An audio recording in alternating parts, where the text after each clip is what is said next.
So you are. Ed Martin, chairman of the Missouri Republican Party and member of the Republican National Committee. Right, and Ed is, he's become concerned about what happened in Mississippi. Yes, sir. Why don't you tell us a little bit about that? Yeah, well, this story starts on this kind of issue for me starts on actual June 24th.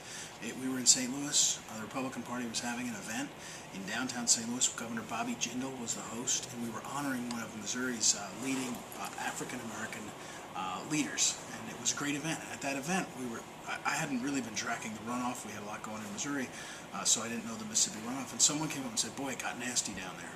And over the next few days, we started to see reports of really tough campaigning. Now, tough campaigning is one thing, but then we saw some what I thought was really despicable, deplorable, racially divisive ads that were really smearing Tea Party candidates, smearing Cochran. I don't know Cochran from Adam. I couldn't pick out of a lineup. I guess I've seen pictures enough now. I've never met McDaniel either, right? But excuse me, the ads were smearing McDaniel. Right.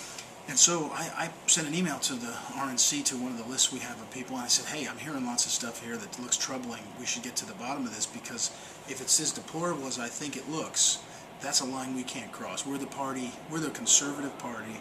I think we're a moral party, and we're certainly a party that understands that race, the kind of stuff that Soros sponsors and stuff, we won't do. I think, that's my line. So we had this exchange, and it became clear no one knew what really had happened.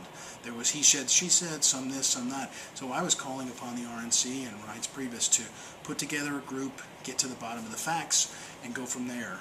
And what we know now, and what's come to light in Chicago now, finally, is some of the ads, the deplorable ones, were done by Democrats, but some of the ads were done by Republicans, paid for by Henry Barber's PAC. Henry Barber, I think I'm not sure if he says he knew the ads ahead of time. I don't think he did, or he says he didn't, but what he says is he stands by the ads. He believes they're okay and appropriate. And then Bishop Crudup ran these ads, and they were created by a Republican group in Alexandria, Virginia. So this is a big problem. Again, this isn't a personal thing. It's not about one person or one thing. It's about how far will we go, and that's where we are. So I filed a motion last week, 10 days out, as we need to under the rules, two motions, two resolutions. One resolution of censure for Henry, and one resolution of censure for any Republican who's been involved in this. And I stand by that. If the facts are that Henry Barber was not directly involved, then that resolution should rightly fail. But if he was, or if this other one with the Republicans, it should be taken up. And there's two reasons. One is it's morally wrong to do this kind of racial stuff. It's demeaning, it's unacceptable, and I don't want to be a part of that kind of stuff, and I think Republicans should all stand against that. Second is we lose. We will lose elections. If Tea Party people think that that any of us Republicans think that they're going to keep people from the polls, or this is a Soros tactic, and Bishop Crudup is a Soros guy. He's an anti-Israel, pro-Palestinian Soros guy. I mean, I'm just describing his position. So that's kind of where we are, and I think, the good thing about this meeting in Chicago is we're getting more attention to the issue, and I think we have to keep it up. Well, the Tea Party Patriots folks put out a white paper today that says that, that seems to prove that there was a lot of GOP involvement in some of these ads. Do you have you been able to read that paper? No, Can you speak to that? No, I haven't seen the white paper. I've heard about it. I actually met for the first time.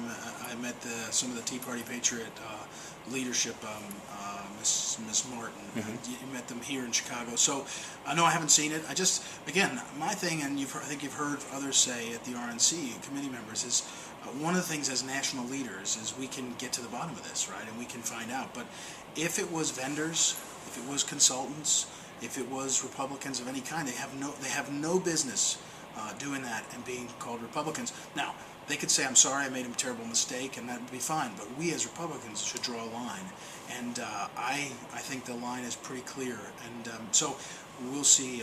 I will look at that. I haven't seen it yet. Okay. Well, one of the things that a lot of people are saying is, well, what's so wrong about African Americans coming to the polls to vote for a Republican, which many did, for Cochran in the effort to beat McDaniel? Well, I'm a believer, and in Missouri we put into practice trying to attract as many people of all different backgrounds as we can, rich and poor and in between and out of work and everything else, black and white, whatever. there's a difference between saying come to us because we're a party of opportunity, and smearing another part of our party and saying they're going to keep you from the polls. I mean, this is, again, in Missouri in 2004, we had a Soros front group come in and use advertisements that said, had a picture of an African American being hosed down by a white fireman, and it said, these people are going to keep you from the polling places. That's outrageous, and it's unacceptable, and I'm not surprised that Soros and the Democrats do that, because they treat people, they don't care about people, they care about power. We're the Republican Party. We're conservatives. We're supposed to be, people of principle and morality. So I don't have any problem if you get people to become Republicans and be a part of it. But if you smear one faction, imagine if it was the other way around. Again, I don't know McDaniel, but if the other way around was Thad Cochran is going to keep you from the polling place, I think most people would say, hey, that's unacceptable. And so this is not about recruiting and attracting new voters. This is about scare tactics and hate and racial hate. And golly gee, President Obama has shown that he can divide us on race. We're the Republicans. We can't fall for that. And we want to get people not to come to the polls out of fear, but right. because they support the Republican Party. Exactly. Well, look, I went back and I called one of the biographers of Reagan, or a Reagan guy, and I said, tell me about Reagan when he tried to attract Democrats. And he said, Reagan always said, I want to get Democrats to vote for me, but I want to get them to vote for me because they recognize in my positions, conservative positions, that they are more in tune with me. By the way, that's a difference of a primary versus a general election. In a general election, you should be saying, hey, as to these two parties, one is for opportunity in the future, vote your future, right? And that's what I think we are. In a primary, it should be about, again, if you want to attract new voters, and I believe we're going to have this discussion. I know Reince Priebus is on the record now as saying he wants closed primaries. I think we need to address that across the country. And if we want a Republican Party, people join a party to be able to say who are our candidates. Imagine if we had a Republican Party where the platform, the fundamental positions of the party, was decided in an election where Democrats could come in and vote on the platform. Right? It would be insane. So we have to come up with a better way to talk about that part of it. But what I know is true is you cannot race, bait, and demagogue people and scare them to try to get them to vote your way. Again, it may have been a mistake, but it's a mistake we have to get to the bottom of and condemn and move on. Well, finally, did you sense any amount of support among the rest of the committee and the folks that you brought these ideas up to today? Yeah, the resolutions failed to get out of the resolutions committee. I think that there was a sense among people that maybe there wasn't enough facts out there, and that could be a failing of mine or however we got there. But in general, I think, and I hope you've heard from RNC members, their response is, if these ads are what we hear, this is deplorable. And a lot of people hadn't seen the ads and heard them. And be clear, I don't want to mess with Mississippi's election. That's their election. That should go on. There's lots of things to do. What I'm saying is that in this day and age especially, you can't do this kind of thing and expect that it's not going to come to the next state.